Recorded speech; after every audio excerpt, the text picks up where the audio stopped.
Alrighty, you guys, I'm back. So,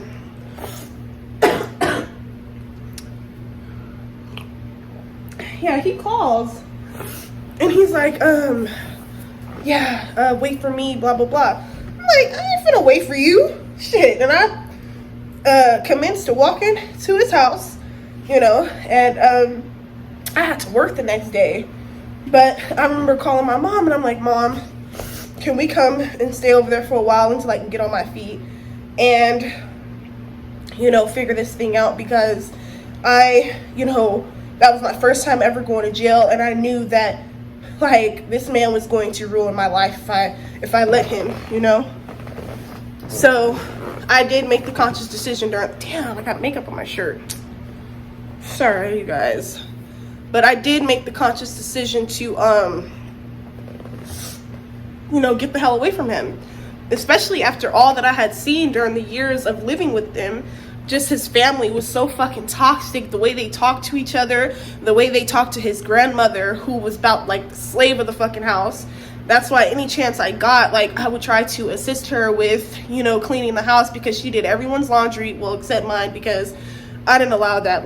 It was just she thought she was just a fucking slave or something. I was just but she just got talked to like shit, treated like shit, but shit, she accepted it, so I don't know. But yeah, to finish with the story, narcissists will help you lose everything because they don't have anything to lose. They know that, and they can feel in their spirit that they don't have nothing to offer to this world because, they're so broken, they lack empathy, they're so hateful, so they know that this is just going to be their life. So if they can help you destroy yourself, they gonna do so. So during this period of my life, I was depleted. In fact, my physical health declined on a daily. I had lost so much weight. I had been the smallest I had ever been in my adulthood. I had weighed 112 pounds. I remember shortly after getting out of jail, I had went to the doctor because I had this terrible cough. I'm thinking I got sick in jail or something. And I wouldn't eat. I wouldn't even drink water. My lips were always chapped. They were always dry. My dark circles were even more apparent because I just was not I was not taking care of myself. I was just so physically, mentally, emotionally, spiritually broken and inept. And I felt just I don't know how I made it through those times, y'all. And I had my beautiful daughter carrying me through, man. She was carrying me through. But I went to the doctor, and I recall, them diagnosing me with acute bronchitis. So I had acute bronchitis. And when I had got weighed, I weighed 112 pounds. When I first met my ex, I was around 140, 150. Still had my baby fat, teen years and such. So I was about 140, 150, healthy weight. And 2 years in, dropped from 140, 150 to 112 pounds. My health was physically declining. I lost every bit of me. Life as I knew it did not exist. Life as I knew it was just a distant memory, so far from this experience that I had been living on a day-to-day basis. I felt trapped. I felt so alone. I did not know how to put in words what I was going through. Because there were times I believed him. I felt as though everything was my fault. Everything. But that was so far from the truth. And the fault belongs to him. Because regardless of anything, you do not have the right to put your hands on another individual just because they say something you don't like. Okay, walk away, be a man. Or just because you feel as though you just have that right, you can do that without consequence. No, that's just not how life works. Sorry. So my mom she was just like, yeah, you know, you can come stay. But I already knew, just in her voice when I asked, that she really didn't want me to stay, because at the time she had this no good ass dude staying with her per usual. Just, that's, like I said, a different story. But I already knew she didn't want me to be there, because since I was very young, I've always been the outspoken one. I've always been the one that told it like it fucking was, and I didn't hold back. You know, and she's never like that. She tried to beat it out of me. But you can't beat that kind of spirit out of nobody. So I made the conscious decision to just get the fuck away from this motherfucker, you know, because he had just taken me through hell in just those 2.5 years. And I was just like, oh, hell no. Yep, I'm out of here, you know. So I remember my friend, one of my good friends, her name is Aaliyah. We went to middle school together. Hope I can find her one day. But she helped me. She had this little 4-door compact car, and she helped me put, you know, when I decided to move out. This was when I decided to leave. I made the conscious decision to do this when he was not home. He was actually at his dad's house, because during this time, this was shortly after he had fought with his mom and his sisters. Like, he had kicked his sister through a fucking wall, and he and his mom had got into a fist fight behind it. It was just so fucking toxic, you guys. And I'm just still trying to register how this motherfucker still tries to justify, diminish, minimize, and all this bullshit. It's just, I guess, because he comes from a family of fucked up, twisted individuals, so it's the norm for him, I guess. So he had been living with his dad. So his grandmother, which she used to get on my nerves for doing this shit. Like, when I was pregnant, like, she would just, like, he would call her. If he was like at work or something, he would call and he would have her like check and low-key spy on me. Like, she would just walk in the room. I would be in there laying down watching TV, not fucking doing anything, and she would just walk in the room on the phone like, yeah, she's not doing anything, she's just laying down. And she would just stand in the doorway watching me. And I would just be like, what the fuck is wrong with your old ass? You don't get the fuck on somewhere? Like, what the fuck? Y'all, like, this shit, man, it's hard still to put it in words. I can only write it truly out. That's why I'm gonna be, y'all gonna read it in my book. But yeah, so anywho, I decided on this particular day to leave. So I'm in the room putting all our shit in plastic bags, and I'm like, oh shit, she finna fucking tell him. So luckily my friend pulls up at the same time, so I immediately, the first thing I do, I go put my daughter in her car. And it was about like 5 or 6 trash bags. And, oh wait, no, I'm thinking, actually, Aaliyah took me, no, I have to change this because I made a mistake. It was my friend Jasmine, aka Jazzy, who took me to my mom's and loaded her compact car. Aaliyah was the one who moved me into my first apartment. Okay, sorry you guys, I don't like getting anything. When I'm telling my stories, I don't like getting no mishaps, no mistakes, nothing. I like it to be the raw, real story. Okay, so yeah, my friend Jazzy, she was outside, and I'm putting all this shit in the car hurriedly, you know, trying to hurry up. And you know, I just kind of look at his grandma and I was like, yeah, we're leaving. So she's on the phone already, like, I guess the phone's ringing, and I just left, you know. And I remember we getting to my mom's. We finally, you know, got to my mom's apartment. And the first thing she said to me, and I'll never forget this because it stuck with me from that moment. She was like, she looked at me, you know, I'm 112 pounds, very small. She's like, are you sick? God, you're skinny as fuck. And I was just like, that shit, you know, a lump formed in my throat and I swallowed it. Because not only was I sick, physically, mentally, emotionally, spiritually, but she contributed to that sickness. And that was something she could not take accountability for. And in fact, she began spreading rumors and lies stating that I had been on crystal meth. Mind you, I have never smoked crystal meth a day in my life. And in fact, during that time, which this was in 2015, I did not drink alcohol. And I did not do any illicit drugs.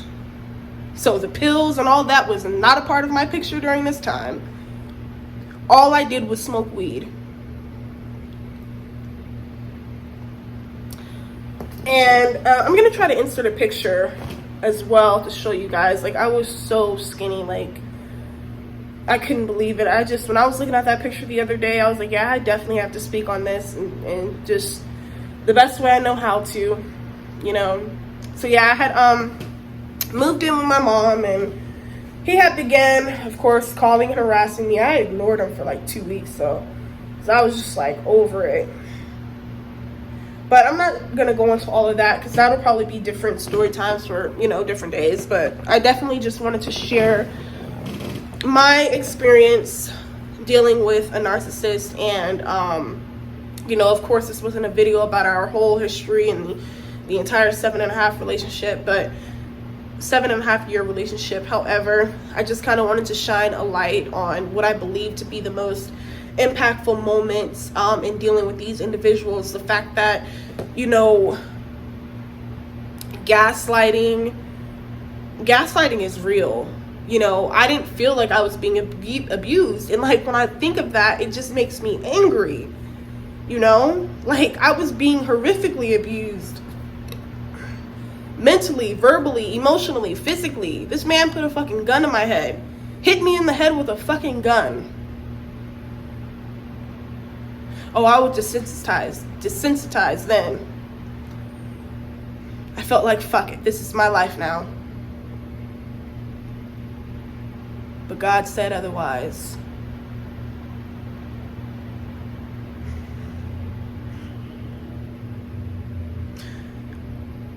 I began taking pictures, audio recordings, and videos beginning in 2017, and I guess I stopped doing it in 2019.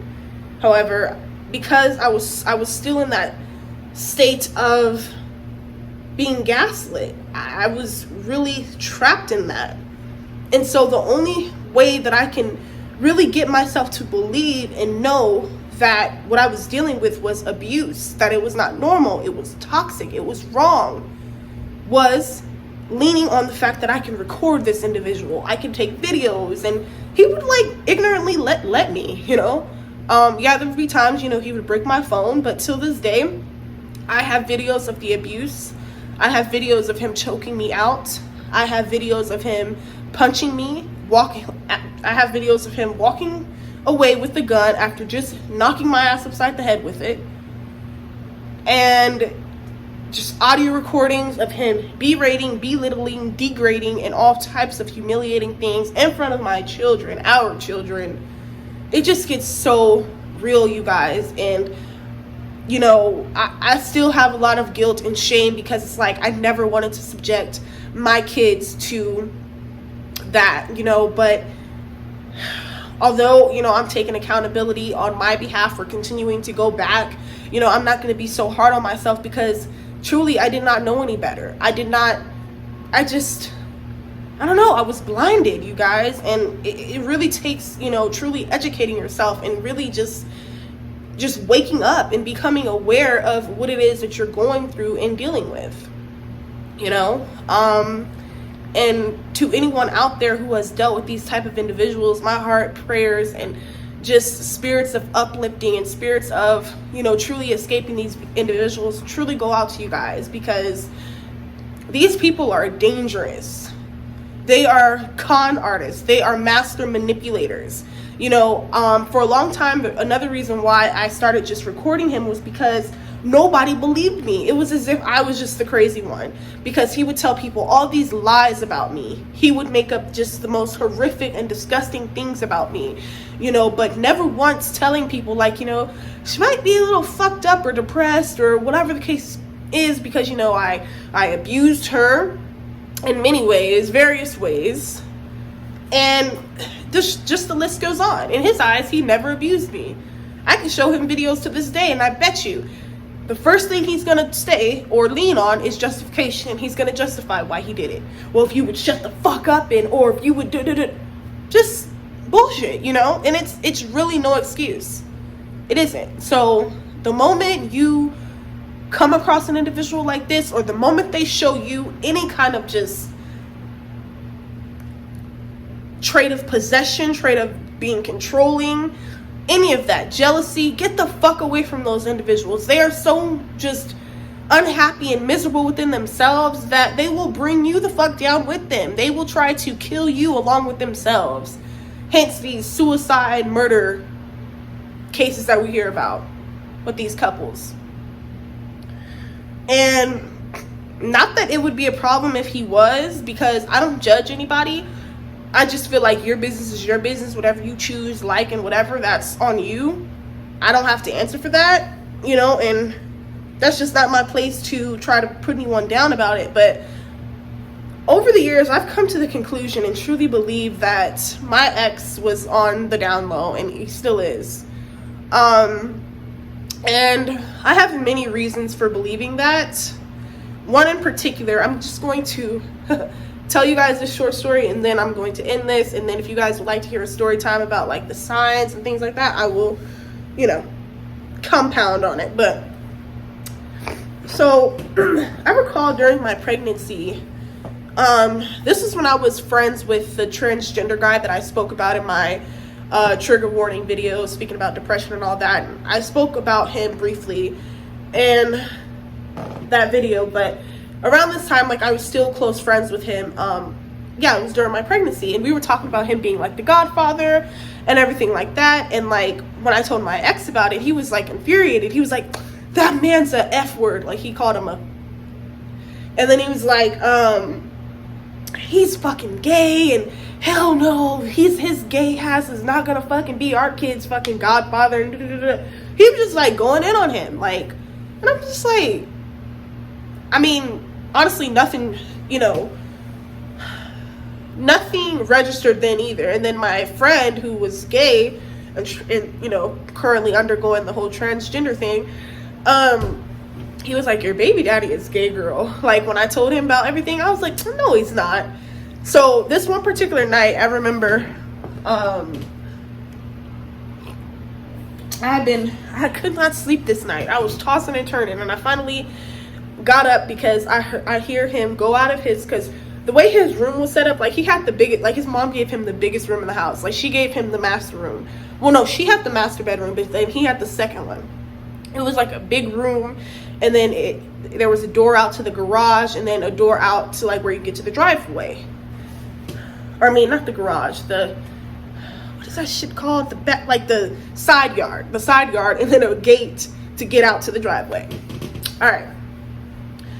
So I just pretend to be asleep. So I noticed that he gets up and he goes out of the gate to the driveway and next door. So this gay man lived next door to them, and I forgot his name, but we're just gonna call him Marlo. So Marlo and his mom, my ex's mom, were like good friends or whatever, and he would like sometimes come over there, but we'll get into that next. But all right, so anyway, I got up like once he closed the door and everything, sneaking out basically, and he had been over there for fucking hours. Like, I had got up, I had been watching several things on Netflix. Like, Orange is the New Black was my shit when I was pregnant with my daughter, and Bernie Mac. I would just watch reruns of Bernie Mac like every day, all day. It's just shit. It's like 1 hour. Damn, where the fuck are you? 2 hours. Fuck, where are you? 3 hours. Motherfucker sneaking in. I'm sitting up looking at his ass like, where were you? Motherfucker gonna get all, you know, you can see that demon in them start shaking because they've been caught.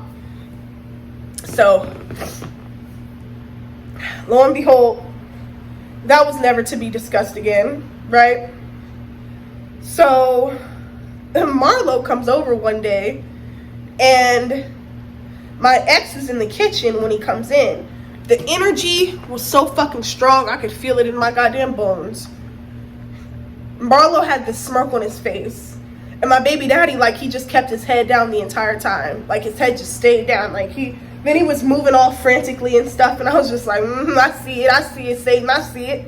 Come on, bring it out of you. Bring it out of you. Be yourself. Be who you were supposed to be, you know? Or who you want to be, shit. I don't know. So, that's what kind of, in a way, confirmed it for me. But, I mean, it is what it is. I feel like if you're gay or if you're on the down low or whatever the case is, I mean, that's your business. But don't go around beating up on women and breaking women's spirit in the process just because you're unhappy and you're just afraid of being who you want to be. Like, that's just not okay. Like, he hates women. His most number one woman that he hates is his mom. You know, that's how these men are. Narcissists hate their mothers or whatever woman type, you know, guardian that they had, probably abused them or whatever. They hate them. And so they take out that hatred. They take that hatred out on all women. Every woman that comes across these motherfuckers' paths. And it's just a damn shame. But I'm going to end this here. If you all know someone or you yourself have ever dealt with a narcissistic abusive relationship, my prayers truly do go out to you. But just know that you're a survivor, you're a conqueror, and you're a warrior. And there's nothing nobody can do to stop that. These ill will, hateful spirited individuals, everything that they've caused hurt wise upon others will return to them, but except 10 times harder. Well, that's all I have to say for now. If you guys have been through the same experience, comment your experiences down below. If you could relate to this video, like, and don't forget to subscribe. All right, peace.